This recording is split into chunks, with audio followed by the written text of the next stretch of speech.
신문 이야기 돌직구쇼에 오신 여러분 반갑습니다. 저는 신문 읽어주는 남자 김진입니다. 어제 국회 첫 본회의였는데 파행으로 점철됐습니다. 여당 의원들은 국회의장실을 심야에 점거하는 사태까지 이르렀습니다. 정세균 의장의 개회사가 원인이었는데 그 내용 중에 우병우 수석에 대한 비판이 포함되어 있었습니다.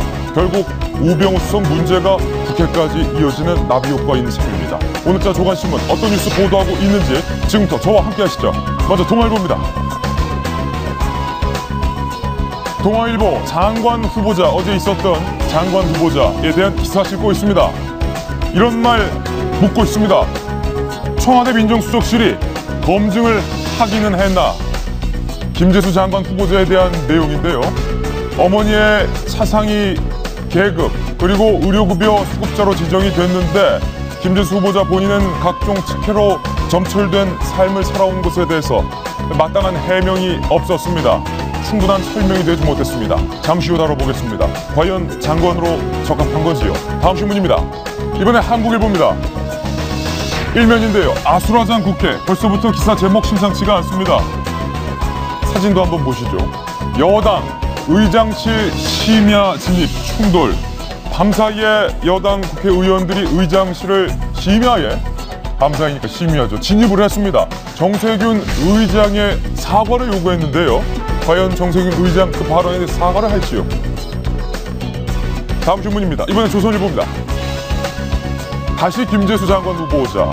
시중 금리가 몇 프로일 때 농협에서 몇 퍼센트대로 대출을 받은 건데 시중 금리가 8%일 때 2001년이었습니다. 그러니까 지금은 초저금리 시대인데 2001년 때는 금리가 높았던 때였죠. 8%일 때 농협에서 1%대로 대출을 받았습니다. 이런 걸 우리는 특혜라고 합니다. 농림축산식품부 장관 후보자, 과연 장관 자격으로서 1% 특혜 대출 용납할 수 있을 걸까? 청와대의 반응은 과연 무엇인지 잠시 후 속보 준비했습니다. 다음 신문입니다. 이번엔 경향신문입니다. 경향신문 일면, 청와대 반응 바로 나오고 있습니다. 청와대에서는 그럼에도 불구하고 그게 임명 못할 정도의 문제냐? 라고 되묻고 있습니다. 청와대의 도덕 기준과 일반 국민들의 도덕 기준이 다른 것 같습니다. 다른 나라 사는 사람들 같습니다. 다음 신문입니다. 이번에 한겨레 신문인데요. 돌리면 나옵니다. 한겨레 일면입니다. 다시 국회인데요. 국회의장이 우병우 비판했다고 새누리 의원들 한밤 의장실 점거. 우병우 비판했다고 의장실 점거. 기사대로 의장이 우병우 비판했다고 의원들이 의장실을 점거한 건 아닙니다만 그렇다고 우병우 비판에 가만히 있었던 것 또한 아니게 되죠. 과연 국회의 운명 어떻게 될지요? 다음 신문입니다. 이번엔 서울신문인데요. 다시 김재수 후보자. 국회와 김재수 왔다 갔다 하고 있습니다. 야당 청문보고서 단독으로 채택하긴 했습니다만 그 보고서의 결론이요. 김재수는 부적격이다. 이렇게 말했습니다. 서울신문의 기사 제목. 그런데 경향신문의 기사 제목은 청와대에서 그럼에도 불구하고 그게 뭐가 문제냐? 이렇게 되묻고 있다. 야당과 청와대 간의 갈등, 그 한복판에 김재수 장관 후보자가 돌게 될 것 같습니다. 다음 신문입니다. 이번엔 중앙일보인데요. 역시 돌리면 나옵니다. 검찰과 우병우 수석의 이름이 동시에 나왔습니다. 검찰이 우병우 수석의 가족회사에 미술품을 추적하고 있습니다. 고가의 미술품이 사라졌나 보죠. 만약에 미술품이 있었는데 그것을 은닉했다면 이것은 구속 사유고되고 탈세 등을 검찰은 의심하고 있다는 겁니다. 검찰이 우병우 수석에 대해서 호락호락하게 봐주지는 않을 것 같습니다. 네, 오늘 신문 이야기 돌직구쇼. 여러 가지 뉴스 중에서 오늘도 중요한 뉴스를 치열하게 선정해봤습니다. 시청자 여러분께서는 지금 고품격 뉴스 토크 신문 이야기 돌직구쇼를 시청하고 계십니다.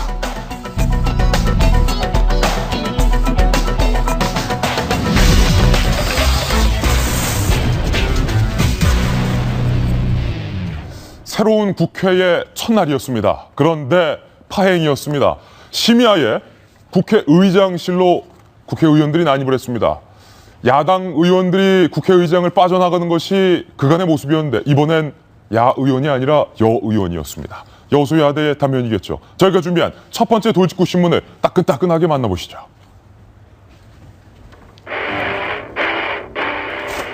심야 국회의장 감금 사태의 전말은 과연 무엇일까? 누가 무엇인가? 무엇이 중한디? 정성희 위원님, 무엇이 중한디? 이 말을 제가 오늘 아침에도 외쳤는데 일단은 어제 국회 첫 본회의 누가 잘못한 겁니까? 무엇이 문제였습니까? 그 양측이 다 문제가 있는데 오늘 동아일보 사설을 인용하며 시작을 할게요. 의사일정을 보이콧한 새누리당도 잘한 것이 없지만은 첫째도 중립, 둘째도 중립을 지켜야 될 그 정의화 의장이 도발을 했다. 정세균 의장이죠. 저는 이제 정세균 의장이죠. 예. 고도로 계산된 행동이다 이렇게 생각을 합니다. 왜냐하면 정세균 의장이 6선의 다선 의원 정말 정치에 완전히 프로 아니겠습니까? 예. 그런데 본인이 20대 국회 본회의장 스포트라이트와 국민의 눈이 다 모여있는 저런 상황에서 이렇게 좀 정책인 중립성을 위반하는 그 민감한 얘기를 한 경우에 어떤 사태가 벌어질지 몰랐다고 말할 수 없습니다. 그럼에도 불구하고 저런 그 얘기를 한 거는 예.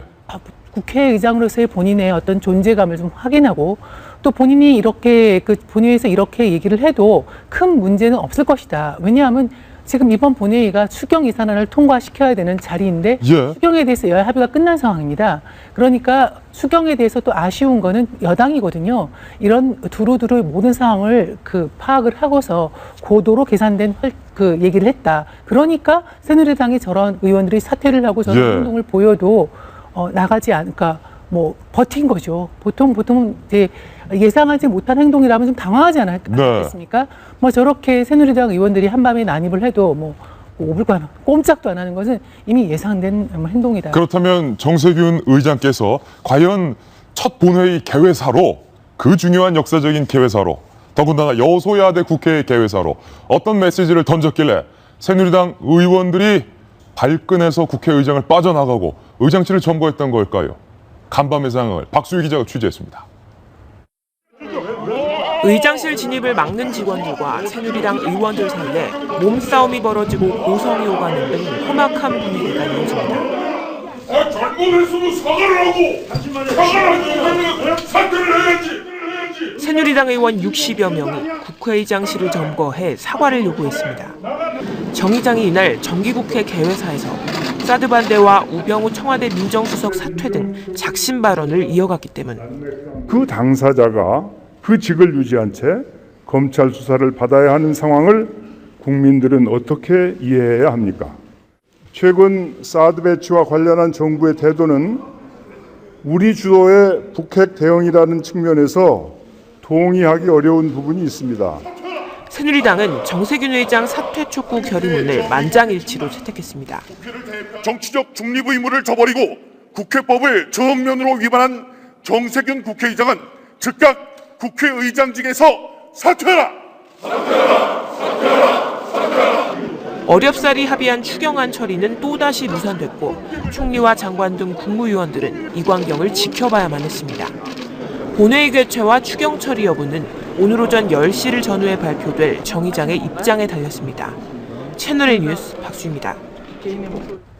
정치적 중립을 지켜야 하는 국회의장으로서 해서는 안 될 발언이다라는 강한 비판이 오늘 아침 쏟아지고 있고 반면에 정세균 국회의장이 여당도 하지 못하는 속 시원한 말을 했다, 할 말했다. 그게 무슨 잘못이냐라는 반론도 만만치 않습니다. 그런데 여당의 대표인 이정현 대표는 정세균 의장을 향해서 강한 비판을 했는데요. 중증의 대권병에 걸렸다. 이런 말까지 나왔습니다. 직접 들어보시죠. 가장 근본적인 목적은 대선이죠. 내년에 대선에서 본인이 나가든 또 어쨌든 자기가 과거에 소속된 정당이 주권을 하게 할 그러한 순전히 그야말로 대권병, 완전히 이건 대권병 이외에 다른 걸로 절대 해석이 될 수 없는 그야말로 아주 중증의 대권병이 아니고는 도저히 이러한 초유의 헌정사상 초유의 이러한 국회의장의 도발은 있을 수가 없습니다. 이정현 대표 계속 우병우 문제와 관련해서 침묵을 지키다가 간만에 입을 여셨는데요. 오늘 조간신문의 반응도 양분됐습니다. 모세의 기적처럼 쫙 깔렸습니다. 그래서 오랜만에 준비했습니다. 돌직구쇼에서만 만날 수 있는 이른바 면대면 준비했는데요. 김병민 전 의원과 윤태곤 실장께서 각각 두 가지 신문의 사설을 준비하셨죠. 들어주세요. 네, 면대면 먼저 김병민 전 의원께서 드신 사설 제목부터 소개해 주시죠. 20대 들고 계세요. 네. 20대 첫 정기국회 파행. 이젠 정세균 의장까지 민생에 재뿌리나 동화사설이에요. 어떤 의견인가요? 소개를 좀 드릴게요. 사설 제목에 나온 것처럼 정세균 의장에 대해서 일단은 먼저 비판의 목소리를 높이고 있습니다. 왜냐하면 국회의장이라는 직을 자리에 갖는 순간 사실 정치적 중립 의무가 포함이 되는 겁니다. 예. 이제 적절한 표현일지 모르겠지만 경기가 있으면 이제 선수로 뛰다가 심판의 자리에 오르게 된 거거든요. 예. 그렇기 때문에 정세균 의장이 어제 했던 발언, 3가지 발언이 있는데 그 3가지 발언 모두가 사실 어찌 보면은 야당, 그러니까 현재로서는 야당이죠. 야당 더불어민주당의 원내대표가 교섭단체 대표로서는 적합한 발언일지 모르겠으나 국회의장의 그것도 정기국회 첫날 개회사로서는 굉장히 부적절하다. 특히나 심판이 야당 편만 들었다. 심판이 대놓고서 야당 편을 든 부분이기 때문에 부적절하다라는 얘기를 깔고 있고요.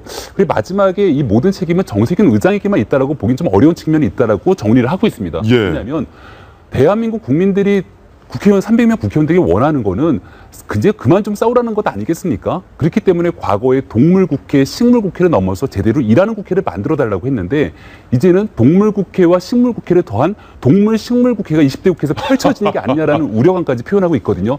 그렇기 때문에 예. 마지막 출구절하까지 얘기하고 있는데 이제 정세균 의장이 문제를 저질렀으니 문제 좀 풀어라. 예. 본인이 여기에 대해서 유감을 표명하고 새누리당 입장에서도 이거를 무조건적으로 보이콧하고 항의할 게 아니라 정세균 의장이 한 발 물러서면 예. 진짜 일하는 국회를 만들기 위해서 제대로 된 모습을 보여줘라 이런 얘기를 취하고 있습니다. 조금 전에 나왔던 그림 중에서 한성교 국회의원이 의장실 직원의 멱살을 잡는 그런 장면들이 좀 포착이 됐습니다. 심야에 몸싸움까지 있을 정도로 치열했는데 동아의 사설 소개해드렸고요. 면대면 함께하고 계신데 윤태곤 실장께서 들고 계신 사설 제가 한번 읽어드리겠습니다. 경향신문 사설인데요.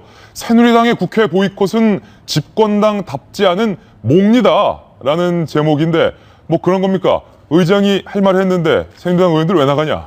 그렇죠. 이게 경향신문의 이 사설의 내용을 조금 요약해드리자면 우리가 볼 때는 국회의장이 할 말 했다. 근데 여당 의원들이 볼 때는 조금 거슬리는 것도 있을 수도 있겠다. 예. 그러면 좀 항의나 하고 그럼 됐지. 이게 이렇게까지 해야 될 일이냐.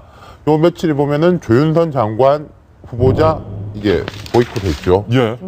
너도 이제 추경 문제 때문에 보이콧했죠. 그리고 어제 이 국회 본회의 이렇게 됐죠. 김재술 장관 후보자 보이콧했죠. 그러니까 이게 여당 야당이 바꿔가지고 어제 제가 사실은 저녁 때 여의도에 가가지고 뭐 여야 국회의원들 좀 두루두루 만났는데 이런 이야기를 하더라고요.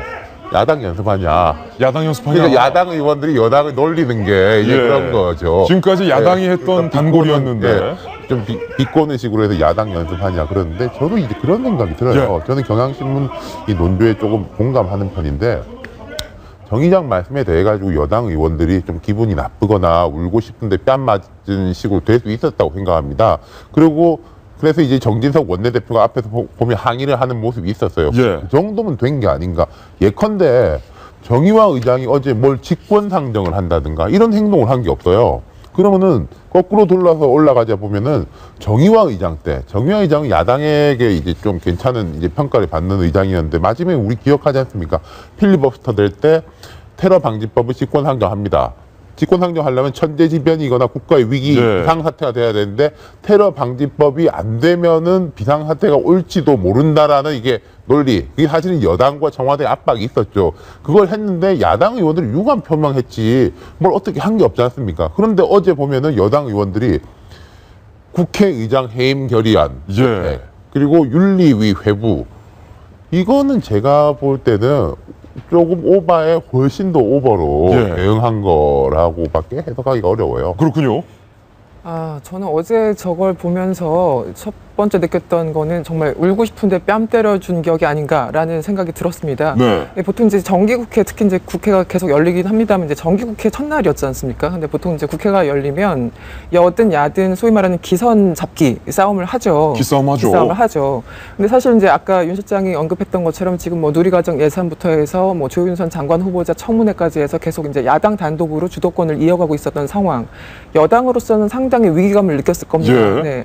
더군다나 정기국회라는 건 정말 제대로 된 판이 열어지는 상황인데 그 16년 만에 이루어진 여소야대 국면에서 새누리당은 긴장하고 있었고 기분도 언짢았던 데다가 어제 정세균 의장이 저런 발언까지 하니까 거의 활용점정이었던 거죠. 예, 친박 의원들 중심으로 나가자. 네, 그랬던 거죠. 그러니까 예. 사실은 적당히 항의하고 끝낼 수 있는 문제인데도 불구하고 어떤 그 기운 때문에 그동안 쌓였던 어떤 불만과 이런 것 때문에 그냥 뛰쳐나가버린 거죠. 예. 근데 누가 봐도 정말 그 전철에서 잘못해가지고 뭐 그냥 옆에 사람이 발 밟았는데 칼 들고 들어오는 것과 같은. 아, 그렇습니까? 예, 저는 좀 너무 지나치게 새누리당이 그 과민 반응하고 있다고 생각을 하고요. 예. 또 하나는 이제 물론 아쉬운 점이 있습니다. 정세균 국회의장은 이제 국회의장이 되면은 당적을 박탈하잖아요. 그 얘기는 중립성을 지키려는 이제 역할과 의무를 부여하는 그런 정치적인 맥락인데요.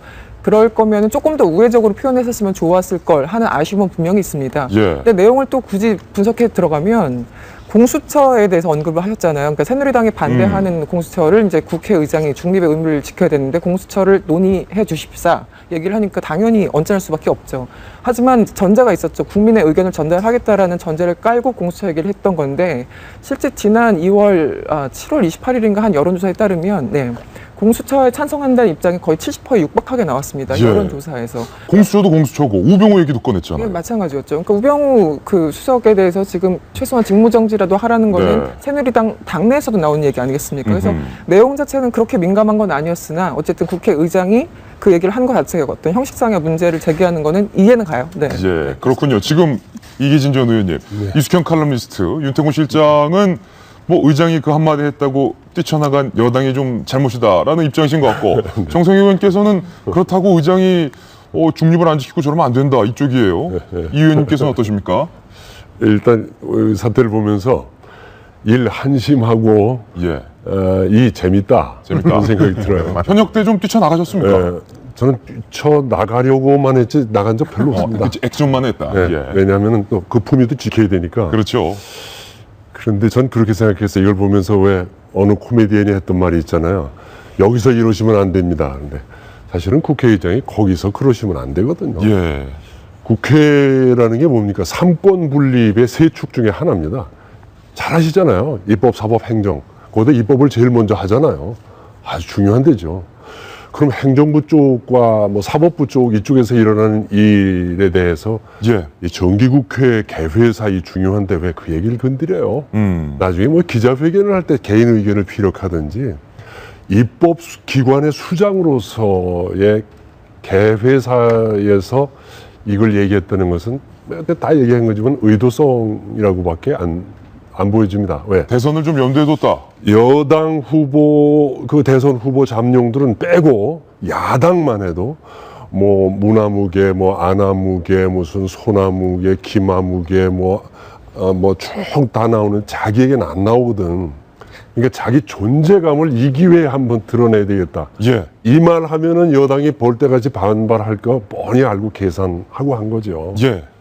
그 민생 얘기를 좀 중요하게 생각한다면은 이렇게 하시면 안 되죠. 선거가 끝난 지가 아무리 오래됐다고 해도 국회에 국회다운 모습을 보여야 되고 그것을 의장이 지켜주지 않고 오히려 의장이 분란을 일으켰다는 데에서 저는 참 한심하다고 생각합니다. 예. 못한 겁니다. 과연 오늘 어제 이 난리를 친 야단 법석을 만든 국회가 어떻게 실마리를 찾아갈지 잠시 후 관련된 뉴스 속보 나오면 가장 발빠르게 전해드리겠습니다. 지금 저희 돌직구쇼 시청자들 위해서 채널A 정치부 기자들이 국회에 밤새 대기 중입니다. 국회 재개 소식 잠시 후 알려드리겠습니다. 이번엔 저희가 준비한 본격적인 뉴스 전해드리겠습니다. 김재수 장관 후보자에 관한 의혹과 아직 풀리지 않은 의혹입니다. 돌직구 신문입니다.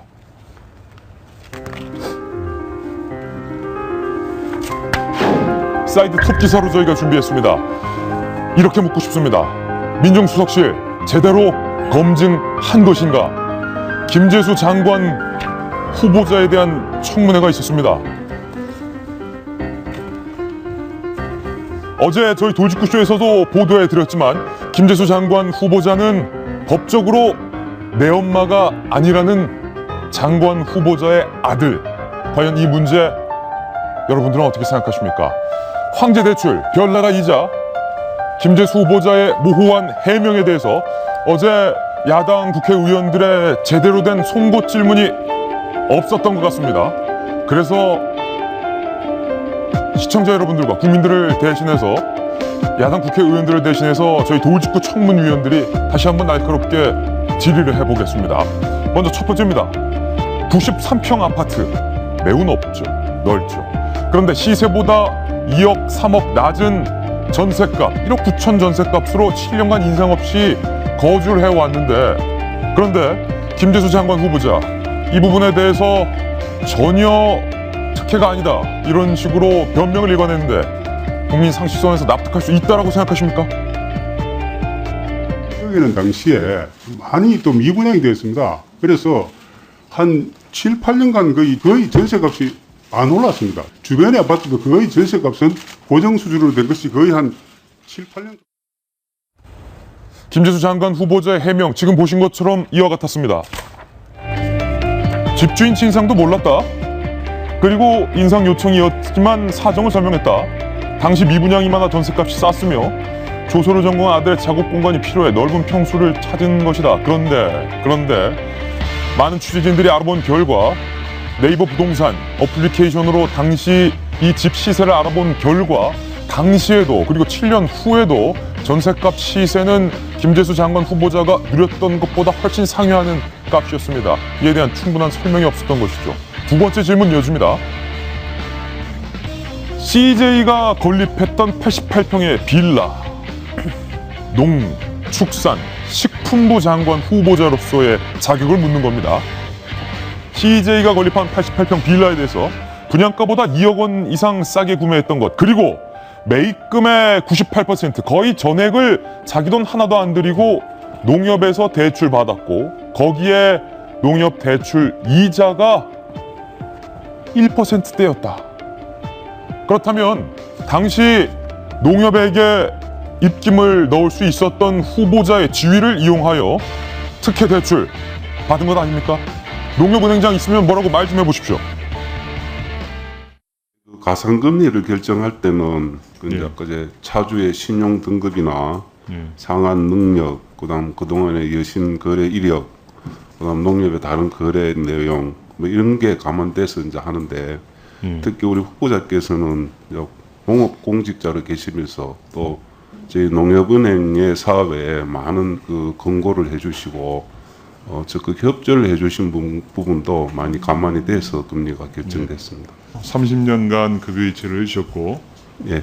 농협 발전에 많은 도움을 주셔서 그렇게 특별히 배려해 준 거다. 거래 기여도를 판단하게 되어 있습니다. 야당 의원들 어제 뭐 했는지 모르겠습니다. 지금 농협은행장이 김재수 후보자에 대해서 당시 특혜 대출 맞다. 농협에 기여한 것이 맞기 때문에 특별히 고려했다. 이른바 특혜 대출을 시인한 것과 다름없는데 야당 의원들 이 부분에 대한 질의 왜 안 하는 겁니까? 김재수 후보자, 당시 시중 금리가 8%의 고금리 시대였습니다. 8%. 남줄은 6에서 8% 대출금리 받을 때 본인은 1% 금리 받은 것, 이거 본인의 직위를 이용한 거 아닙니까? 융자를 받으면서 제 금리를 특별히 낮춰달라든지 뭐 금리에 대해서는 제가 일체 그렇죠. 그게 사실은 더 특별히 낮은 거 맞지만 내가 낮춰달라고 하지도 않았는데 자기들이 낮춰줬다. 이런 해명입니다. 미분양으로 시세가 낮았고 어떻게 다 미분양입니까? 농협에서 책정한 금리일 뿐 낮춰달라고 요구한 적 없다. 그러니까 농협은행장도 특혜 대출 맞다. 김재수 후보자도 대출이 비상식적으로 낮은 건 맞다. 그러나 내가 요구한 적은 없다. 자기들이 알아서 이렇게 해준 거다. 이렇게 답했군요. 잠시 뒤 이 내용 계속 이어가 보겠습니다. 이수경 칼럼니스트, 지금 농협은행장과 김재수 후보자의 답변 들었는데 어떻습니까? 이심전심이라고 하죠. 예. 네, 아마 저 해명이 그렇게 진실과 어긋나진 않을 거라고 저는 생각을 합니다. 예. 본인이 직접적으로 금리를 낮춰달라고 전화하지 않았겠죠. 저는 그 발언을 보면서 이제 마찬가지 또 생각나는 게 우병우 수석이었는데 우병우 수석 아들 꽃보직 논란이 있지 않았습니까? 저는 우병우 수석이 직접 전화해서 내 아들 꽃보직에 좀 앉혀달라고 전화를 절대 안 했을 거라 생각을 합니다. 예. 가장 무서운 게 주변 사람들이 정말 알아서 기어주는 거죠. 저는 양쪽 간의 어떤 공통점이 바로 그거라 생각하는데, 저는 그 김재수 후보자의 어떤 해명이 더 문제였다고 생각을 해요. 이제 당시에 평균 시중금리가 8%대였을 때 김재수 후보자는 1%대 금리를 받은 것도 문제지만 이렇게 해명을 했습니다. 저도 새롭게 이 특혜라는 부분을 인식하게 됐다. 객관적인 시각에서 더 살펴보고 더 조심하겠다. 지금 누가 봐도 그 말 그대로 별나라 이자라는 그 엄청난 그 사실상 특혜를 받은 금리를 받은데도 불구하고 그게 특혜라는 걸 스스로 인식하지 못하고 있었다라는 게 전 더 문제가 아닌가라는 생각이 듭니다. 왜냐하면 고위공직자라면 어쨌든 그 공무원이라면 일반적인 사람들이 몇 %의 그 금리를 받고 얼마나 이건 이제 이자를 내는지 고통스러워하는지 이런 것들을 기본적으로 알고 있는 상식이어야 되지 않습니까? 그런데 이제 와서 그것이 특혜인 줄 마치 몰랐다는 것처럼 변명하는 거는 그게 더 인식의 문제가 아닌가라는 생각이 듭니다. 네. 어제 윤태곤 실장께서 대출 금리를 공개하셨어요. 2.8%다. 그런데 요즘은 은행 금리가 낮기 때문에 2.8%지 그 당시 시중 금리가 8%였다. 그러니까요. 지금 그 농협 쪽 자료를 보면은 이게 0.03% 고객 중에 이게 우대 금리 비율로 지금 0.03이면은 0.3이 아니니까 10,000명에 3명이니까 3,000명 중에 1명인 거예요. 그리고 이제 농협이 항상 비판을 받는 게 조합원들, 그러니까 농민이죠, 대체로. 조합원들한테 뭐 물건도 비싸게 팔고 뭐 이제 이렇게 해가지고 돈 모을 때는 이게 열심히 모으면서 돈 빌려줄 때는 이자도 비싸게 받고 빨리빨리 갚으라고 닥달한다. 이게 어디를 위한 농협이냐. 이런 비판을 받아왔는데 어디를 위한 농협인지가 이게 나왔죠. 이 김재수 후보자 같은 분을 위한 농협. 아까 농협은행장 말씀이 많이 협조도 해주시고 권고도 해주셔가지고 그랬다라는 건데, 제가 여기서 아까 좀 새누리당 이야기 하나 더 하고 싶은 게, 어제 국회의장하고 싸워도 저는 청문회 했어야 된다고 생각합니다. 이거 김재수 장관 후보자 청문했어야 됐다. 국회 이제 책무인 거고, 이거는 말하자면은 엄마하고 싸우고 나 밥 안 먹어 이런 거랑 똑같은 거거든요. 근데 새누리당 이거 계속 안 하는 이유는 별로 본인들도 흥미도 없고 뭐 야단치기도 그렇고 어차피 청와대에서 또 임명할 건데 우리가 뭐라고 말을 하든지 말든지, 예를 들어서 과거 같으면은 이 부적격 보고서 채택이냐 적격 보고서 채택이냐 가지고도 여야가 힘겨루기를 되게 많이 했어요. 야당은 부적격이라고 하려고 그러고 여당은 적격이라고 하려고 그러고. 근데 거기에도 부적격이라고 하든지 뭐 보고서를 혼자 채택을 하든지 말든지 관심이 없는 것 같아요. 청와대의 반응이 오늘 새롭게 나왔습니다. 속보로 저희가 말씀드리겠습니다. 청와대의 반응인데요. 임명 못할 정도의 문제가 아니다. 그러니까 문제는 있지만 임명 못할 정도의 수준은 아니다. 이런 반응이 나왔습니다. 김재수 철회 요구에도 청와대의 임명 강행 기류를 강하게 드러낸 셈입니다. 그런데 야당에서는 만약에 청와대가 김재수 장관 후보자의 임명을 강행할 땐 해임 건의안을 제출하겠다라는 입장을 밝혔습니다. 초강수를 둔 셈인데요. 야당에서는 김재수 장관 후보자에 대해서 부적격하다라는 인사 청문 보고서를 어제 채택한 바 있습니다. 야당에서 이런 말까지 나왔습니다. 우병우 민정수석을 구하고 싶으면 김재수의 지명을 취소하라. 청와대의 반응까지 나왔는데, 김병미 의원님. 청와대에서는 계속 임명하겠다라고 하고 있는데, 법에 따라 임명을 하게 되면 뭐 청와대 입장에서는 문제없이 임명할 수 있겠죠. 이게 8% 시중금리일 때 1% 특혜 대출 받는 게 지금 청와대의 반응 나왔던 것처럼 임명 못할 이유 없다. 뭐 그러니까 해당됩니까? 법에 따라서는 야당이 부적격으로 보고서를 채택하더라도 이거의 여부와 상관없이 대통령이 장관을 임명할 수 있으니까 임명을 할 수 있을 것입니다. 법에 따라서. 하지만 그 후폭풍을 어떻게 감당하려고 도대체 국정임기 후반기 이런 일을 하시는지 상식적으로 잘 이해가 안 가거든요. 지금 같은 금리 상황에서 지금 보통 금리가 한 3% 정도에 나오죠.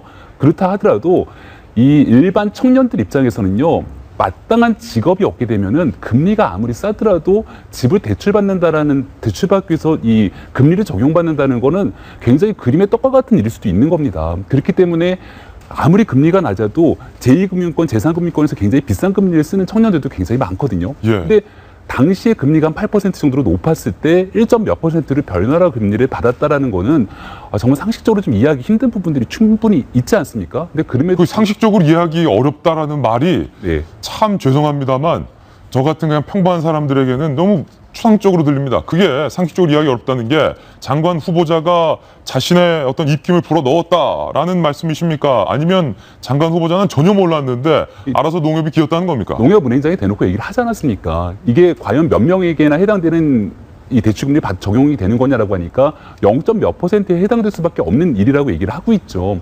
그러니까 저는 이런 생각이 좀 들어요. 법에 문제는 없다라고 얘기를 하고 임명을 강행한다라고 얘기를 한다라면 저는 이제 행정학과에서 아이들을 가르치거든요. 그럼 대다수의 아이들이 공무원에 임용되는 게 꿈입니다. 시험을 잘 봐갖고 결국 하게 되는 거는 공무원 임용이 되기 위해서 면접 시험을 보러 가죠. 그럼 면접 시험에서 이런 것들이 문제로 하나씩 나왔다고 한번 생각을 해봐요. 그럼 공무원을 준비하고 있는 순수한 청년들이 여기서 김재수 장관 후보자는 문제가 없는데요? 라고 이 면접 후보자에서 이런 것들을 대답하게 됐을 경우에 대한민국 공직가치 공직기관은 다 어디로 가겠습니까? 이런 부분들, 도덕적 가치에 대한 부분들을 조금이라도 고려를 한다면 과연 김재수 후보자를 장관으로 임명할 수 있을 것인가? 임명하고 났을 때 과연 야당 가만히 있겠습니까? 여기에 대해서 앞으로 있는 기간 내내 국정감사, 정기국회 앞으로 이어지는 내내 김재수 장관 후보자가 장관이 됐을 경우에 모든 공격을 받게 될 텐데 그러면 김재수 장관 후보자에게만 이 폐가 되는 게 아니라요. 김재수 장관 후보자 밑에 있는 고위공무원단 그리고 공무원단 그 밑에 있는 이제 여러 가지 기관들이 있지 않겠습니까? 모든 피해는 다 그쪽으로 돌아갈 수밖에 없다는 것도 좀 참고를 해주시면 어떨까라는 생각이 듭니다. 의혹 하나 근데 더 남았습니다. 어제 정성희 위원께서 효는 충에서 나오고 효가 없는 사람은 나라에 대한 충성을 할 수가 없다. 이런 명언, 멋진 명언을 해주셨는데 바로 그것과 관련된 문제인데요. 아들은 장관 후보자의 공사 사장 그리고 온갖 특혜를 받으면서 부를 불려왔습니다. 그런데 10년간 어머니는 차상위 계층으로 분류가 됐는데 법적으로 내 엄마가 아니기 때문에 문제가 될 것 없다라고 말하는 장관 후보자 아들의 태도 그리고 그 인식 후보자 이에 대해서 뭐라고 말 좀 해보시죠. 주민등록을 옮긴 것이 아니고 의료보험 혜택 당초부터 저희 동생에 올라가 있었는데 제가 해외 근무를 하고 돌아오니까 그 과정에서 독립으로 떨어져 나가 있었어요. 저희 동생도 전혀 몰랐고 저도 전혀 몰랐습니다. 제가 장남으로서 모든 책임을 지고 여러 가지 지원을 하고 있는데 이번에 알게 돼가 참 송구스럽기도 하고 정말 이런 경우가 있구나 하는 생각도 들어서 참 매우 죄송하게 생각합니다. 본인은 제가 추측컨대 주변 사람들이 아마 그렇게 권유를 한 것 같고요. 행정적 착오가 있었던 것이 의아스럽고 장남으로 책임지고 죄송스럽게 생각한다.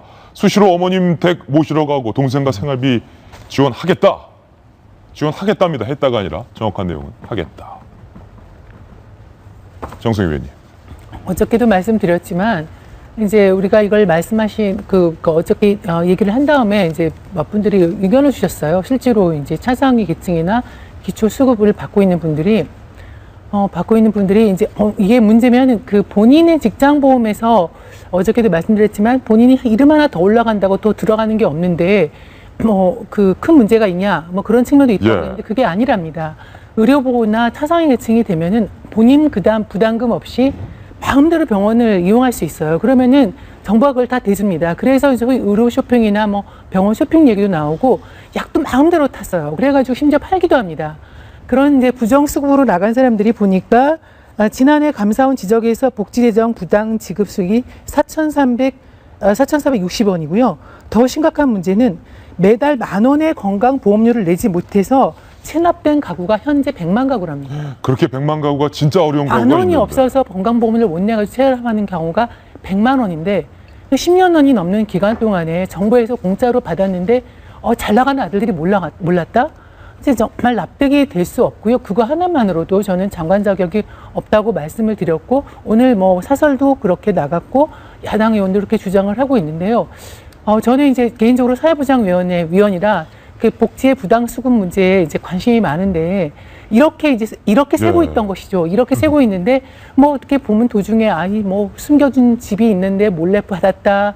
숨겨진 뭐가 이렇게 해놓고 이런 이제 많은데 아들들이 이렇게 두 사람이나 다 고위공직이나 잘 나가는 회사 임원으로 있으면서 이런 경우는 정말 없었습니다.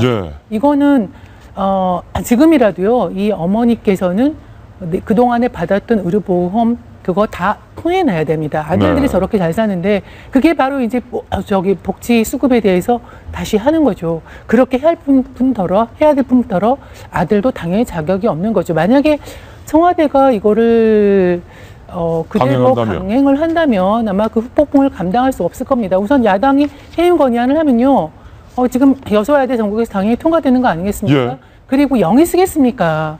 지금 그 농촌에 얼마나 복지가 좀 많이 가는 게 많잖아요. 예.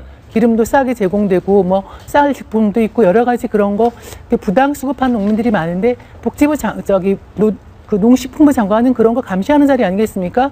자기가 그렇게 받아놓고 그거 잘 못하는 사람 예. 찾아내 이렇게 말할 수 있겠습니까? 영이 안 쓰는 겁니다. 사실 우리 농촌에 도시에 이제 장성한 자녀들 다 보내놓고 근검 절약하면서 검소하게 사시는 우리네들의 부모님 어르신들 많이 계시거든요. 과연 그 농촌에 계신 부모님들이 볼 때 아들뻘인 김재수 장관 후보자를 어떻게 볼까라는 걱정도 되고. 윤태곤 실장님. 이게요, 이분이 거짓말하고 있다고 생각한 게 있어요. 예. 행정적 착오가 있었다는 게 의아스럽다. 그러면은 내가 예를 들어서 우리 엄마가 뭐 나한테서 이제 올라가 있다가 피부양자로 올라가 있다가 빠지고 동생한테 가는 과정이 본인이 안 했다는 거잖아요. 행정적 착오라는 말은. 예. 그럼 다른 그 관계기관에서 실수를 했거나 아니면 무슨 해킹 당했습니까? 해킹 당했냐?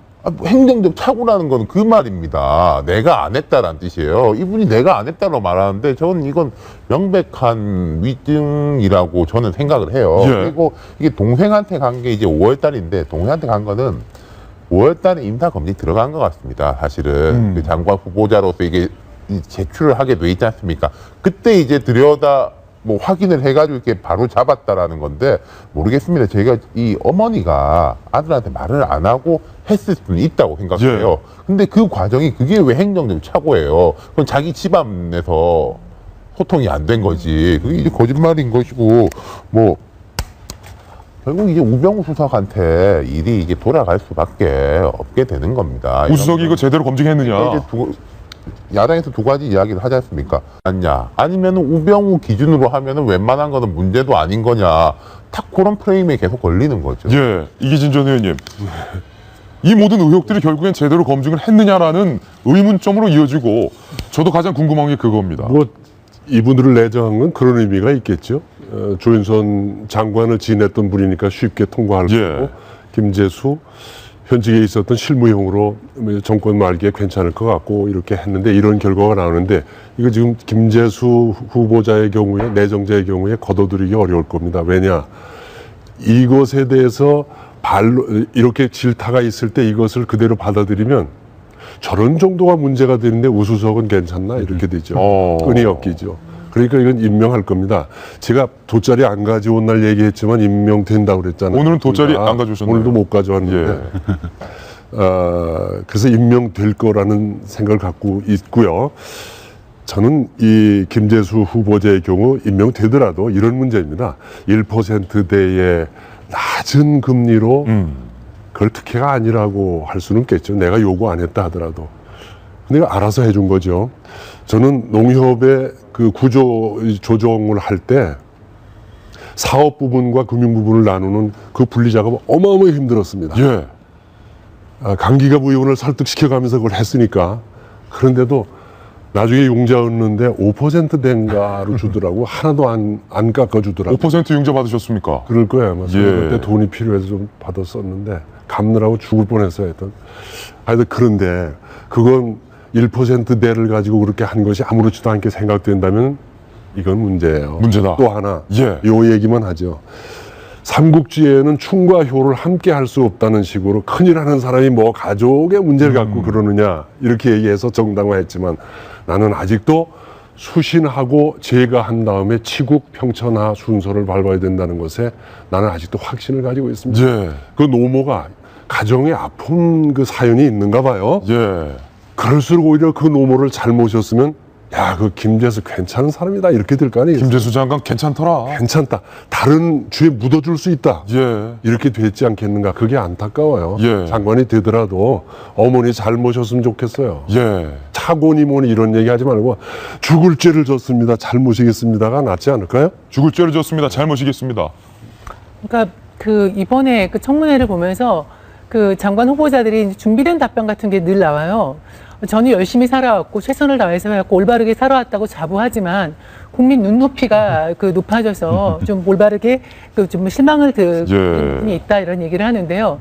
그러니까 물론 2004년하고 2016년 뭐 청문회 우리 사회에 효과가 있기 때문에 이제 공직자들은 좀 돈이나 권력을 함께 가져갈 수 없다 하는 그런 것이 확산된 것 같은데 과거에 있었던 일인데 지금 많이 달라졌으니까 그때는 건 이해해달라 얘기를 하는데 그런 식으로 이제 국민 눈높이 탓을 하는데요.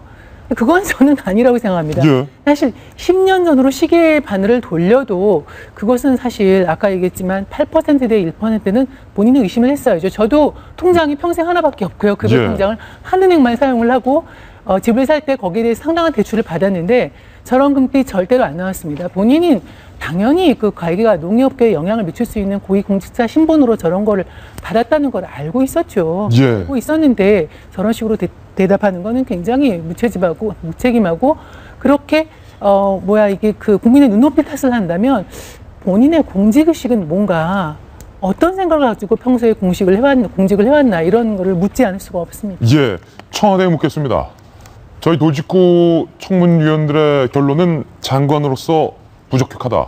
어제 야당 청문위원들과 의견을 같이 했습니다. 그런데 이제 공은 청와대로 넘어갔겠죠. 과연 김재수 장관 후보자에 대해서 처리하지 못하는 것이 혹시 또 다른 문제 때문은 아닌지, 그리고 그 문제의 한복판에는 혹시 이렇게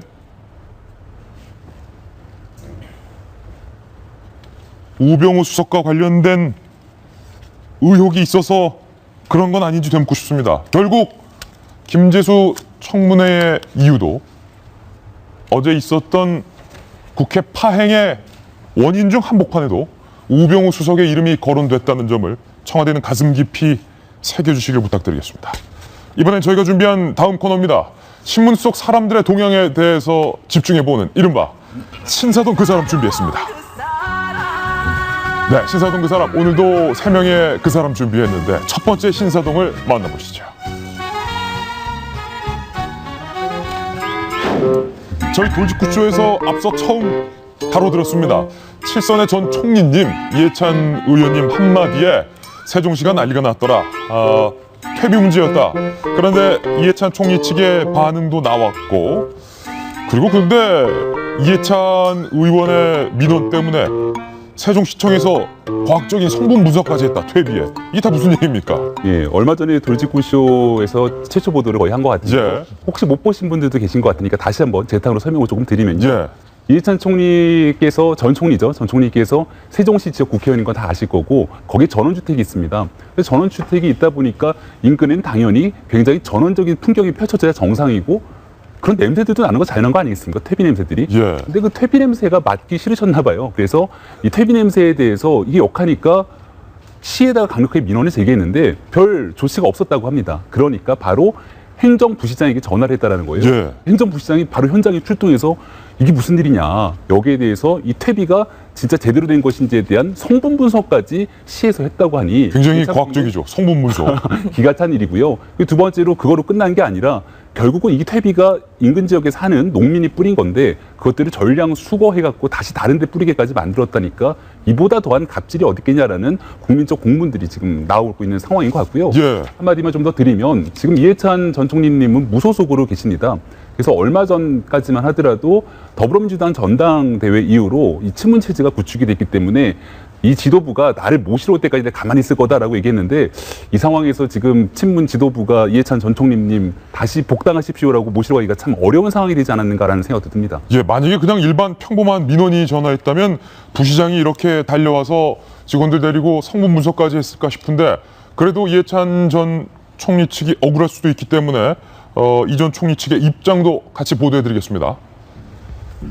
밭에다가 일반 퇴비를 뿌렸어도 괜찮았을 텐데 일반 퇴비 대신 돼지의 어떤 분변을 뿌려서 냄새가 온 동네에 진동을 했다. 주민들이 찾아와서 나에게 해결을 요구했기 때문에 마을의 대표로 내가 민원을 제기한 것이다 라는 해명과 입장이 나왔습니다. 그런데 저희 시골도 사실은 저 충청도 홍성 서산 이쪽이라 소를 많이 키우셔서 소똥 냄새가 많이 나거든요. 그런데 어렸을 때부터 저는 맡아서 그런지 굉장히 좀 구수하고 시골 냄새다. 이 전 총리께서는 그걸 좀 참기 힘드셨나 봐요. 저는 지금 먼저 얘기해요. 할 말이 많으세요, 두 분 다. 사실 두 가지를 좀 지적하고 싶은 게요. 마을 사람들이 진짜 이웃으로 생각해가지고 국회의원 어른이죠. 정말로 동네 나이로 보나 사회적 연륜으로 보나 국회의원 따라서 어른이잖아요. 참 동네에 이런 문제가 있는데 어쩌면 좋습니까? 라고 상의를 한다면은 정말로 아름다운 모습입니다. 아름다운 그렇죠. 모습이다. 그렇지 않습니까? 예, 마을 맞습니다. 주민들의 이야기를 마을의 대표로 전달했다. 근데 과연 그랬을까? 그건 좀 제가 좀 의구심이 있는 게 있고, 두 번째는 이게 부시장한테 직접 전화를 했다 그러잖아요. 이해찬 전 총리가 총리일 때 총리실에 근무하던 공무원 출신이에요. 세종시 부시장이 이해찬 전 총리가 총리 재직 시절에 근무했던 공무원 출신이다. 그리고 세종시는 특별자치실에서 광역시의 개념입니다. 세종시 부시장이면은 뭐 서울보다는 덜 하겠지만 뭐 대전시 부시장이라든 이런 거하고 동급이기 때문에 그렇죠. 매우 고위직이에요. 차관급인데 말하자면 돼지똥을 이렇게 옛날에 당사가 이야기하니까 이제 가서 이렇게 했다. 이것도 참 어떻게 보면 아주 미담입니까? 그러면은 그 고위직에 있는 사람이 내려가가지고 현장에서 예전 상사의 어떤 은혜를 잊지 않고 현장에서 지휘하는 것도 이건 좀 이상합니다. 있을 수 없는 일이다. 그렇죠. 지금 뭐 잘 얘기해줬지만은 이제 정치인이라면, 제가 알기로는 정치인이라면 정말 정말 간이나 이런 걸 다 배알을 다 빼놓고서 다녀야 되는 거 아니겠습니까?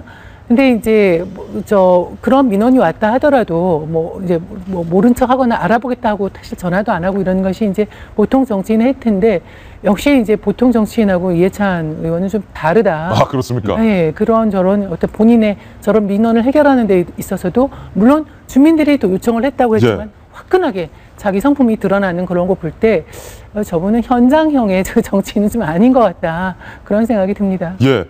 이계진 전 의원님께서 농사를 지시니까 일반 퇴비를 뿌렸으면 냄새가 괜찮았을 텐데 돼지똥을 뿌려서 냄새가 진동했다. 그 냄새 많이 나요. 아침에는 그 똥이라는 표현을 안 쓰는 게 좋아요. 돈분, 돼지 돈에. 근데 이걸 발효를 잘 시키면 냄새가 안 나고 발효가 안 된 거면 냄새가 나거든요. 근데 저는 뭐 농사 흉내지, 제가 뭐 농사꾼도 아니고 농사 흉내예요. 그런데 이런 일이 있었을 때 만약에 그 원로가, 총리를 지낸 원로가 왜 저렇게 처신하셨을까? 예를 들면 주민들이 와서 이것 좀 해결해 주세요 하더라도 우리 며칠만 참읍시다. 이랬으면 이게 문제가 되겠습니까?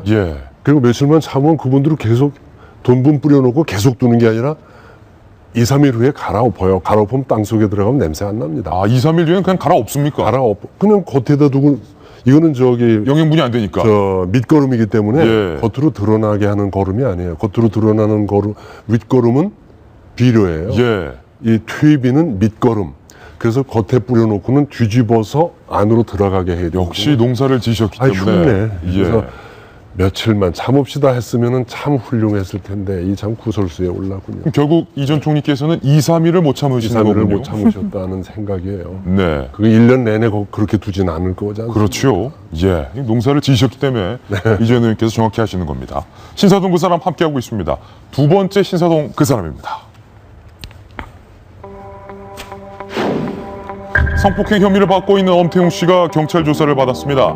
본격적인 진실 공방이 시작이 됐습니다. 엄 씨가 갔던 오피스텔의 성격을 둘러싼 논란도 무성합니다.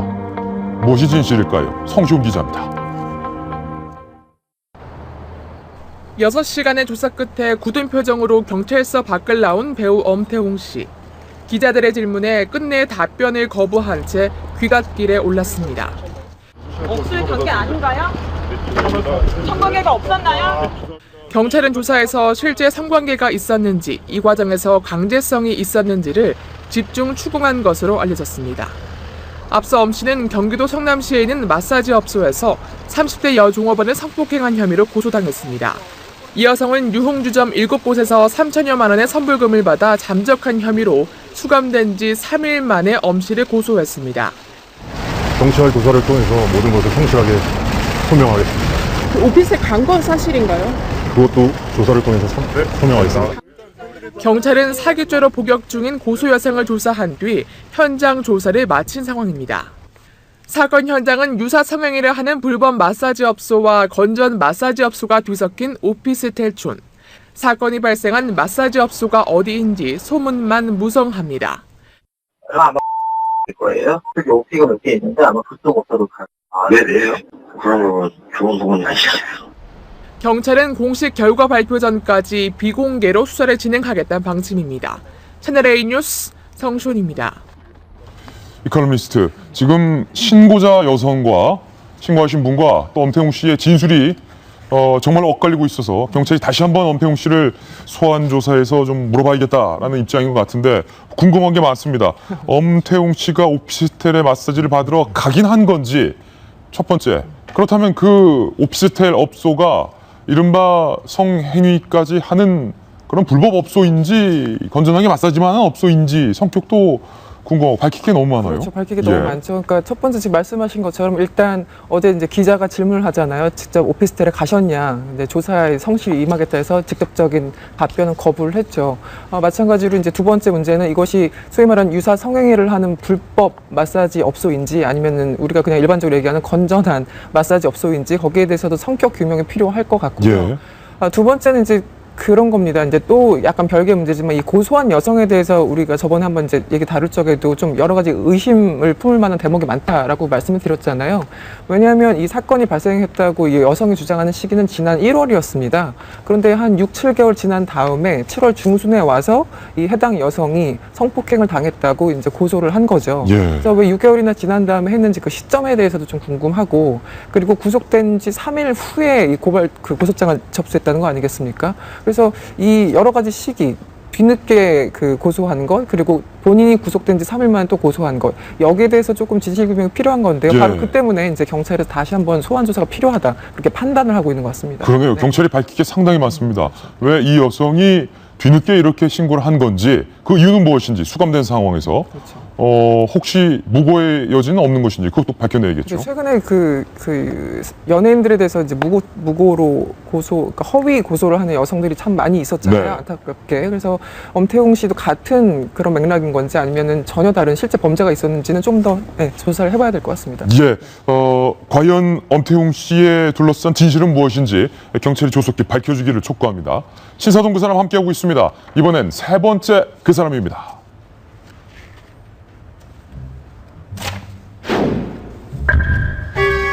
청난 노인들에 의해 범죄가 급증하고 있다는 기사가 실렸는데 발 밟혔다고 칼을 휘두른 노인이 구속됐습니다. 60대를 과연 노인으로 볼 수 있느냐? 저는 60대는 기성세대다라고 생각하는 주의인데 어쨌든 이게 어떻게 된 거예요? 왜 칼을 휘두르신 거죠? 사건 하나를 말씀드릴게요. 31일 날 이제 군포에서 있었던 일인데 이제 한 카페에서 70대 남자와 60대 여자분이 이제 차를 마시고 있었는데 어떤 한 남자가 들어와서 갑자기 커터칼을 이제 휘둘러가지고 70대 남자분 여기 중상을 입었고요. 목이 베이고 말리던 60대 여자분도 이제 팔뚝에 상처를 입었는데요. 생명에는 지장이 없고요. 생명은 지장이 없습니다. 그런데 커터칼을 휘두른 분 80대입니다. 80대 노인인데요. 남성께서 커터칼을 휘둘렀다. 근데 이제 이 사연이 재밌는 게 콜라텍에서 이제 춤을 추다가 그 70대 분이 본인의 발을 밟았다는 거예요. 콜라텍에서요? 그래서 앙심을 풀고 이제 찾아가서 원래는 이제 치료비를 받으려고 사과와 함께 돈을 좀 받으려고 했는데 흥분하다 보니까 이제 칼을 휘두르게 됐다. 그런 사건인데요. 이제 문제는 이런 사건이 아주 이제 자주 발생한다는 거죠. 그 콜라텍 말입니다. 그 흉기를 휘두른 분과 해당 여성도 콜라텍에서 만나서 아는 사이였다. 뭔가 좀 어떤 삼각의 느낌. 그거는 모르겠습니다. 지난번에 우리가 소록도에서 이제 60대, 70대 분들의 어떤 치정 때문에 살인 사건이 일어나는 경우가 있었는데요. 제가 늘 말하고 싶은 것은 이건 사실 고령화 사회 그늘입니다. 이제 노인 인구가 많아지니까 노인과 관련된 범죄나 다른 모든 사건도 많아지는 거죠. 노인도 저도 얘기했지만 마치 희로애락의 감정이 젊은 사람들이나 뭐 중장년층의 것만이라고 생각하는 건 착각입니다. 이제 노인들도 젊은 사람과 똑같은 희로애결의 감정이 충분히 느끼고요. 그런 감정이 그 나타나는 방식은 좀 더 거칠어질 수 있습니다. 왜냐하면 노인이 처한 환경이 그렇게 녹록하지가 않거든요. 이제 보통 노인은 이제 3대 비극을 이제 빈곤과 질병과 고독이라고 하는데요. 그런 삼중고 중에서 어떤 감정에 처했을 때 일어나는 방식이 어떤 사회적인 안전장치가 없기 때문에 더 거칠게 극단적으로 나타나고 있고 이거를 이제 흔히 하는 말로 요즘 폭주노인이라고 합니다. 폭주노인? 폭주기관차 하는 듯이 이제 폭주노인, 이건 사실 일본의 작가가 낸 책 제목인데요. 노인들이 사회적으로 고립된 그 상황 속에서 그 나타나는 양상이 폭력적으로 나타나는 것을 이제 폭주노인이라고 하는데, 우리도 이제 일본에서 못지 않게 폭주노인의 문제가 우리 큰 사회 문제가 될 것 같습니다. 이게 뭐 노인들이 다 이렇다 이런 건 절대 아니고요. 노인분들의 인원수가 많아지다 보니까 역시 범죄도 자연스럽게 다른 세대와 마찬가지로 증가할 수밖에 없다는 건데, 놀라운 건 이기진 전 의원님, 아직도 콜라텍이 있구나. 첫 번째. 아직도 그런 게 있어요? 두 번째, 81세 선생님, 김 선생님께서 콜라텍에서 춤을 추다가 그 한참 어린 70대 남자가 내 발을 밟아서 흉기를 휘둘렀다. 이것도 놀랍습니다. 그분은 좀 특별한 분 같아요. 정정하시다. 건강이라든지 또는 취미라든지 성격이라든지 이게 보통 평균의 사람하고는 다른 것 같은데, 저도 뭐 70이 넘어섰습니다마는 가끔 사회의 어떤 현상이나 또 내가 불이익을 당했을 때 가끔 분노가 일어날 때가 있는데, 그걸 저는 꽤 잘 참지요. 엊그제도 전철을 타기 위해서 이렇게 가는데 전철이 내리자마자 에스컬레이터 앞에 서면은 줄이 쫙 서 있습니다. 전 그 줄대로 섰지요. 근데 거의 앞에 쫙 오니까 어떤 아가씨가 핸드폰 계속 돌면서 아주 자연스럽게 새치기를 하더라고요. 그래서 그냥 참을까 그러다가 한마디 했죠. 줄 좀 서세요.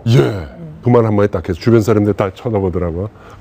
그 사람이 덤볐으면 나 싸웠을 거예요. 나 싸울 수 있습니다, 아직도. 참죠. 참는다. 가끔 전철 안에서 남녀가 막 부둥켜 안고 그래서 이 시선을 못 두겠어요. 여기 이렇게 보니까 저쪽에도 부둥켜 안고 있지, 저기도 뭐 스킨십이 있지. 나 한번 화내고 소리 지른 적 있어요. 이봐, 여기가 당신 집이야? 집에 가서 해. 이거서 못된 걸 배워가지고. 그 사람이 덤볐으면 나 거기서 싸웠을 거예요. 나 죽어도 싸웠을 거예요. 그러니까 이 노인이 많아지는 세상에 노인을 그냥 무기력한 노인으로서가 아니라 제대로 된 인격으로 대접해야 되지 않겠나. 대접 먼저 해야 된다. 전 잘 참습니다. 전 잘 참는데 정말 못 참고 한마디 했는데 반격이 오면 나 싸울 용의가 있는 사람입니다. 힘도 있고. 근데 그 콜라텍에게 칼까지 했다? 이건 좀 그러네요. 좀 그렇다. 아직도 콜라텍이 있군요. 안타까운 사연이었습니다. 신사동 그 사람 전해드렸는데요. 또 하나 사건을 보도해드려야 될 것 같습니다.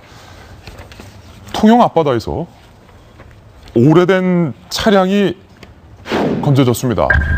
15년 만에 인양된 바닷속 차량이었는데, 그런데 그 차량 안에서 다량의 신원 미상의 유골이 함께 발견이 돼서 경찰이 경악을 하고 있습니다. 과연 지금 저 자동차인데요.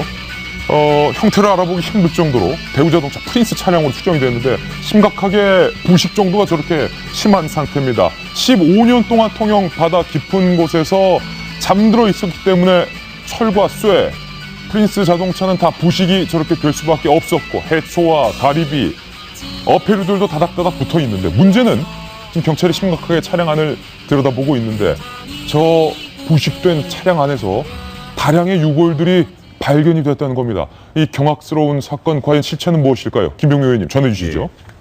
저희 앵커께서 거의 대부분 좋은 설명을 다 해주셨는데, 지금 15년 된 대우 차량 프린스지 않습니까? 이게 이제 그 통영 앞바다에서 해양 폐기물을 수거하는 과정, 그러니까 해양이 오염됐을 수도 있으니까 거기를 수거하는 과정에서 뭔가가 걸려서 끄집어 보니 이런 낡은 자동차가 있었고, 여기까지는 괜찮았는데 안을 들여다보니까 유골이 여러 갈래가 있었다는 겁니다. 그래서 지금 한 사람의 유골인지 여러 사람의 유골인지 아직 확인이 안 되고 있는 상황이고요. 이게 바닷가에 지금 경찰이 조사하고 있는 부분들은 운전자의 부주의로 바다에 빠진 부분인지, 저는 이 가능성은 아주 현저히 낮다고 보거든요. 운전자가 부주의로 바다에 빠진 일은 극히 드무니까.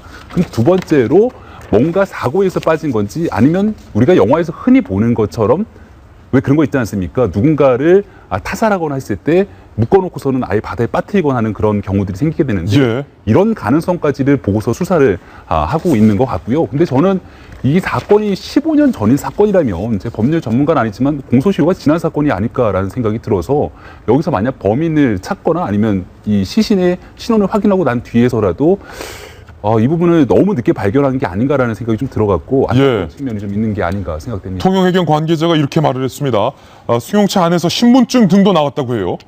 그래서 의외로 쉽게 숨진 사람의 신원은 파악할 수 있을 것이다. 지금 현재 신분증과 또 이 유골간의 어떤 그런 신원을 대조하고 있는 작업을 통영해경 측에서 하고 있는 것 같아요. 누군지는 알 수 있을 것 같다. 그런데 수용차가 바다에 빠진 지 한 15년쯤 된 것 같고 아마도 실종 신고가 되지 않았을까라는 건데 이게 자칫 정성희 위원님 어떤 흉악 범죄와도 연루됐을 가능성도 경찰은 배제할 수는 없어요.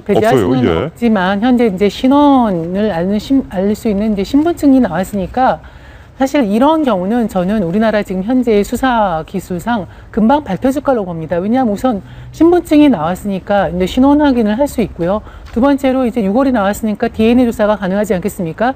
신원 나오고 DNA 조사 나오면은 이제 사람을 찾아서 주변에 상황을 보면은 이제 금방 나와서 이것이 범죄인지 아니면 단순 실종인지 아니면 사고인지는 우리나라 수사 수준상은 금방 밝혀질 것 같습니다. 이승현 칼럼니스트, 일단은 이 사람이 누군지 그리고 가족들이 누군지 만약에 실종이 됐다면 실종된 내 가족이 저기서 발견됐구나는 다 알 수 있을 텐데 만약에 이게 범죄와 연루가 돼 있다면 소위 이 사람을 빠뜨린 누군가가 있다면 그 사람을 밝혀내기는 그렇지만 녹록지는 않을 것이다. 그렇죠. 그러니까 굉장히 아주 지금 수사 어떤 실력이나 이런 것들 본다면 수준을 본다면 앞에 정 의원님 말씀하신 것처럼 그런 게 다 가능성이 있지만 지금 그거잖아요. 스스로 목숨을 끊었는지 부주의했던 건지 아니면 이제 범죄로 인한 거였는지 아마 이제 그게 있을 겁니다. 15년 전에 지금 경찰은 가족이 실종 신고를 했을 것이다라고 기대감을 갖고 있는데 만약에 그때 실종 신고가 만약에 없었더라면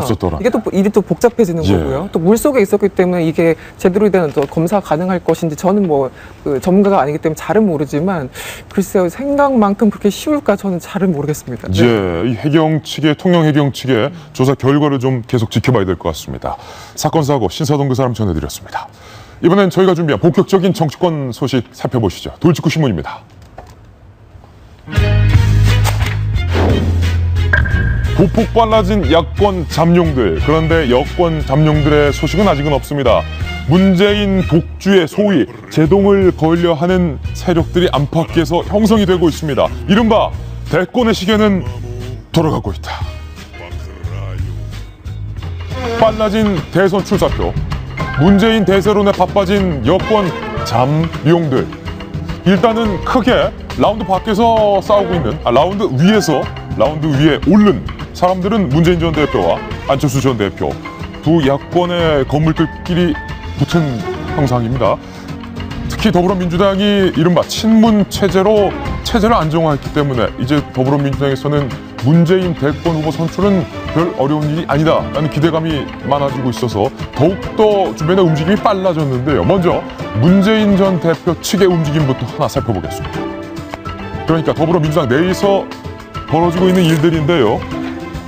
안희정 지사가 친노를 뛰어넘겠다. 친노든 친문이든 다 뛰어넘겠다. 이른바 대선 출마 선언을 했습니다. 그리고 앞서서 김부겸 의원도 문재인 대세론을 우리 당내에서 깨겠다. 이렇게 밝혔습니다. 그러니까 더불어민주당 내에서는 잠재적인 야권 주자 2명이 연이어 대선 출마 선언을 했습니다. 그런데 문재인 전 대표의 반응 껄껄 웃습니다. 두 사람의 대선 출마 환영한다. 자신 있다 이거죠. 더불어민주당은 내가 접수했다. 이런 거 아니겠습니까? 이에 맞서는 안철수 전 대표 측입니다. 안철수 전 대표 광주 무등산에 올라서 대선 출마 선언을 역시 했습니다. 그런데 안철수 전 대표와 손학규 전 지사 만남을 가졌던 것으로 확인이 됐습니다. 강진에서 비밀스럽게 두 사람 회동을 했습니다. 왜? 그리고 안철수 전 대표는 9일 김조필 전 총리와 냉면을 먹으면서 같이 비밀스러운 회동을 갖기로 했습니다. 혹시 충청 맹주 JP가 안철수 전 대표를 지원하는 것은 아니냐. 지금 대선 시계가 똑딱똑딱 굉장히 움직임이 빨라졌어요. 우리가 한동안 이제 정치권 보도를 못 해드렸죠. 근데 오늘 한꺼번에 이제 요약해서 해드릴 수 있을 것 같은데요. 지금 이제 그 더불어민주당 전당대회가 끝나서 어느 정도 이제 그 문재인 대표의 독주 체제로 가시화가 된 마당에 그 밑에선 물 밑에서는 아주 활발하게 잠룡들의 움직임이 있었습니다. 예. 우선 이제 국민의당 먼저 볼까요? 그 이제 안철수 대표 그 의원이 그 손학규 지사를나 그 JP를 찾아간 건 사실 몰래 찾아간 겁니다. 하나는 이제 몰래 해서 이제 결과가 드러난 거고, 하나는 만나기로 했는데 이제 드러나 버린 거죠. 뭐 제가 뭐 정치 아주 뭐 전문가는 아니지만 안 대표가 우리 손학규 저기한테 뭐라고 얘기했는지는 금방 얘기할 수 있을 것 같습니다. 내려와서 국민의당으로 들어와라. 같이 한번 해보자. 그러니까 링에서 싸워달라. 그런 얘기를 했을 거고요. 예. 공감대가 이루어질 겁니다. 그리고 이제 김종필 전 의원한테는 냉면 회동이 이제 중간에 이제 박지원 의원의 박지원 의원을 고리로 해서 만나는 거거든요.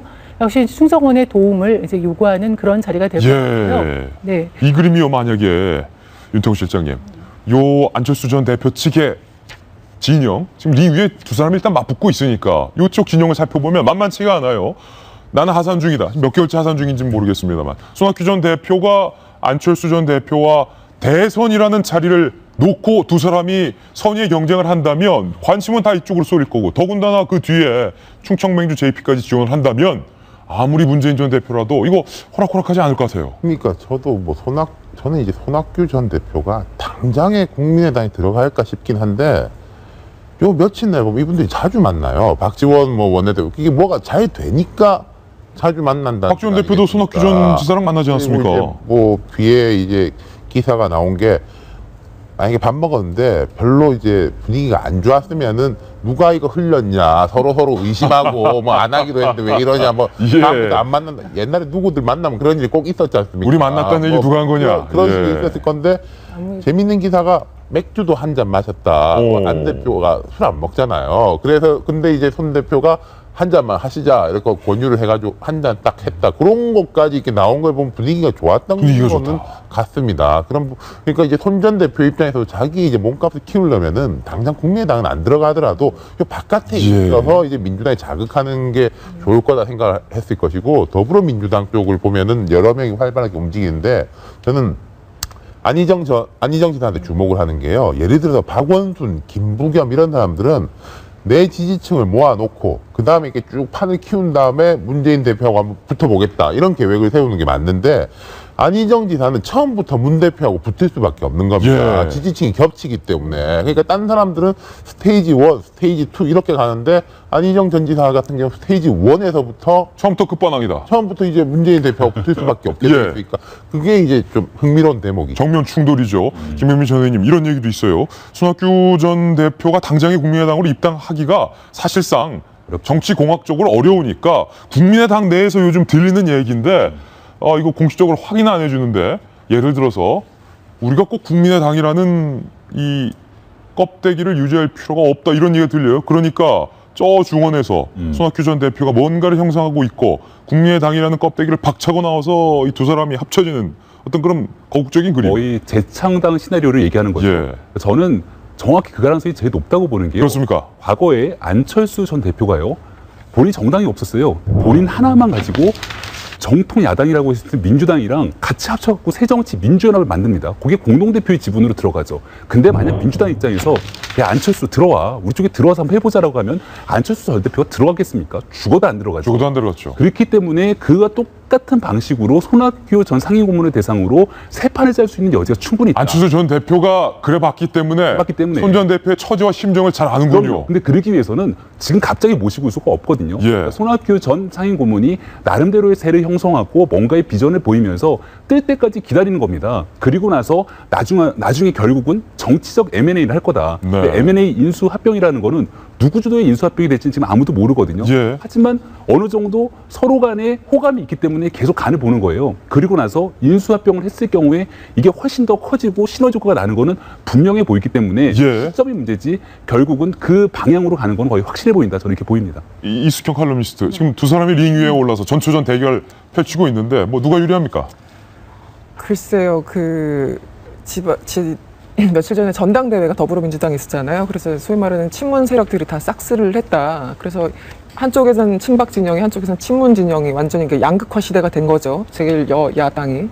그래서 이제 나오는 게 제3지대론, 뭐 진지론 이런 거 아니겠습니까? 그래서 국민의당은 오히려 잘 됐다. 네, 그렇죠. 잘 됐다. 저쪽에서는 이제 친박들이 다 먹었고 이쪽에서는 다 친문이 먹었으니까 어떻게 보면 양쪽에 좀 반발하거나 이견이 있는 사람들은 가운데 모여서 제3지대를 형성해서 거기서 어떻게 좀 세력을 좀 키워나갈 수 있겠다라고 굉장히 이제 긍정적으로 평가하는 그런 의견이 지금 있는 거죠. 저는 손학규 전 고문이 국민의당 사람들과 저렇게 자주 만나는 거는 너무 당연하다고 봅니다. 왜냐하면 더불어민주당 사람들은 그런 생각을 할 겁니다. 왜냐하면 손학규 전 고문은 한나라당 출신이잖아요. 이미 한번 넘어왔는데 또 탈당하고 다른 당에 가 당적 옮기는 거 굉장히 정치권에서 민감한 상황 아니겠습니까? 그래서 사실은 아무리 저렇게 해도 결국은 우리 사람이야라는 내심 좀 그런 안심하는 그런 믿음에 깔려 있을 테고. 손 전 대표 또 한 번 넘어가시겠어. 이런 마인드죠. 설마 그런 거죠. 뭐 설마가 사람 잡는다고 하긴 하지만 어쨌든 설마라는 그 마음이 더불어민주당 사람들한테는 있을 테고 손학규 전 고문 같은 경우는 그러면 그럴수록 자기 몸값을 더 올려야 되기 때문에 국민의당 쪽에 계속 곁눈질하는 모습을 보일 필요가 저는 있을 겁니다. 어쨌든 손학규 전 고문이 이제 정계 은퇴를 하고 그 토담집에 간 게 지난 2014년 8월 경우로 제가 기억을 합니다. 딱 2년 됐잖아요. 올라가긴 굉장히 쉬웠는데 내려오는 길이 상당히 좀 험난한 것 같습니다. 뭐 이기진 의원님 등산로도 올라가기는 짧은데 내려오는 코스는 긴데도 있으니까. 근데 손학규 전 대표 정계 복귀할까요? 나는 어려울 거라고 생각해요. 그리고 안철수 전 대표가 가서 들어와 주세요 하는데 이러면 오겠죠. 반드시 대선 후보로 모시겠습니다. 그러면 오겠죠. 그런데 와서 들러리 서주세요라는 분위기인데 오겠습니까? 나는 안 올 거라고 생각해요. 들러리입니까? 안 대표가 거기 간 것은 못 오게 하기 위한 순서일 수도 있어요. 못 오게 하기 역으로 반대로 역으로 못 오게 하기 위해서 모신다는 말은 혹시 와서 이 말로 해갖고 되겠어? 맨입으로 안 되죠. 그래서 아마 강진에 있을 겁니다. 그렇군요. 여기 가기도 그렇고 저기 가기도 그렇고 모르겠어요. 과연 어디로 가실지 지켜보겠습니다. 저희는 광고 후 오늘의 피나리 기사로 돌아오겠습니다. 잠깐만요. 제가 참 존경하고 좋아하고 본받고 싶은 분인데요. 그분에 관한 기사가 오늘의 피나리 기사입니다. 다들 아실 겁니다. 빈자의 성녀로 불렸던 마더 테레사 수녀님. 그런데 빈자의 성녀란 애칭과 별칭의 테레사 수녀가 가톨릭 교회가 공식적으로 인정하는 성녀가 됩니다. 오는 4일에 이른바 시성식을 통해서 마더 테레사 수녀가 성녀로 추대가 된다는데요. 생전에 이렇게 말을 하셨다고 합니다. 배고픈 사람들, 없는 사람들, 병든 사람들에게 찾아가서 치료해주고 위로해주고 달래주고 먹여준 그 테레사 수녀는 저는 가난한 사람들 안에 있는 예수님을 섬기고 사랑하고 싶습니다 라는 말을 했는데 그 말을 평생 실천하신 게 아닌가라는 생각이 듭니다. 정말로 말 그대로 성녀가 되는 것이 마땅하다고 봅니다. 마더 테레사의 손길을 받은 도움을 받은 한 거리의 불황자는 노숙자는 이렇게 증언을 했다고 합니다. 저는 거리에서 짐승처럼 살았습니다. 그런데 지금 테레사 수녀님의 사랑과 보살핌 속에서 그 덕분에 처음엔 짐승이었지만 지금은 천사처럼 죽게 되었습니다. 거리의 짐승을 천사로 만드는 그 기적은 놀라운 손길도 막대한 돈도 아니었습니다. 따뜻한 정성과 사랑의 손길 하나였습니다. 오늘 마더 테레사가 남긴 그 진리와 소중한 가치를 되새겨보면서 이번 한 주 마무리할까 합니다. 좋은 주말 보내시고요. 저희는 다음 주 월요일 아침 더욱더 풍성하고 따뜻한 뉴스 들고 인사드리겠습니다. 오늘 하루는 분명 어제보다 더 나을 겁니다. 좋은 하루 되십시오. 고맙습니다.